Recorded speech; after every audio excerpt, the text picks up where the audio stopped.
Welcome to a short video on the calculation of yield to maturity. The annual yield an investor would be paid if he or she purchased a seasoned bond at a discount or a premium. Now here's the equation, and since yield to maturity, or the discount rate, or R, is found in a few places, it requires some trial and error. Therefore, let's stick with the financial calculator in Excel.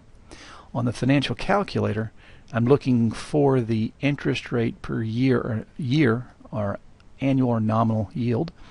And on Excel, I'm looking for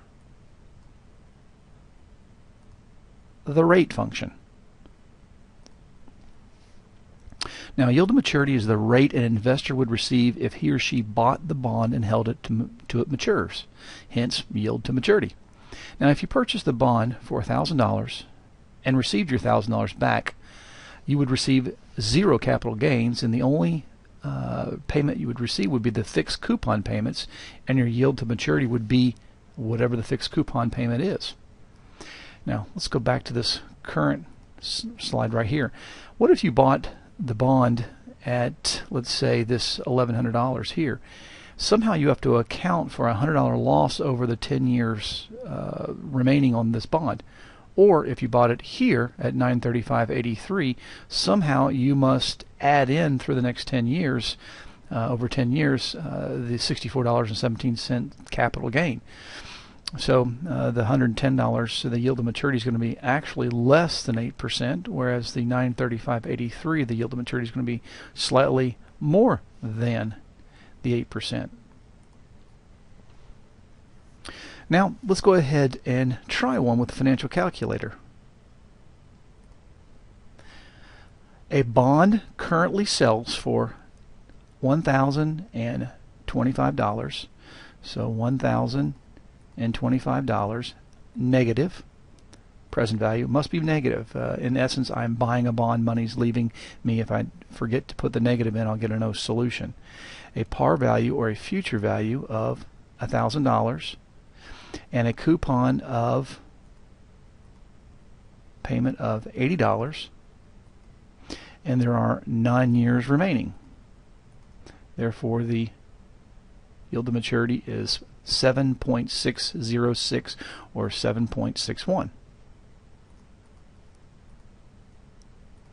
Now with Excel, finance, there's the rate function.